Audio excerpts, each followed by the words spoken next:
முருகன் கதிர்வேல் ஜோதிடம் சார்பாக குரு வக்ர நிவர்த்தி பலன் வரிசையில் இப்போது ரிஷபராசி அன்பர்களே, குரு பகவான் உங்களுக்கு 2ஆம் வீட்டில் அமர்ந்து கொண்டு வக்ரமாக செயல்பட்டு வந்தார். இப்போதைக்கு மார்ச் 17ஆம் தேதி பங்குனி மாதம் 3ஆம் தேதி செவ்வாய்க்கிழமை அன்று வக்ர நிவர்த்தி ஆகிறார்.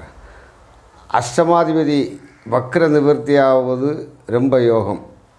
நிவர்த்தியாகி அவர் அஷ்டமஸ்தானத்தை பார்ப்பதால் இதுவரை வந்த அவமானங்கள் எல்லாம் குறையும். ஆரோக்கியத்தில் இருந்த குறைபாடுகள் எல்லாம் நீங்கி தெளிவு பெறுவீர்கள். பின்னர் அவர் தொழில் ஸ்தானத்தை 10ஆம் வீட்டை பார்வையிடுவதால் உங்களுக்கு தொழில் வளம் பெருகும். சிரமமாக தொழில் அமையாதவர்களுக்கு இந்த குரு வக்ர நிவர்த்தி காலத்தில் தொழில் வந்து சேரும். பதவியில் முன்னேற்றம் உண்டு.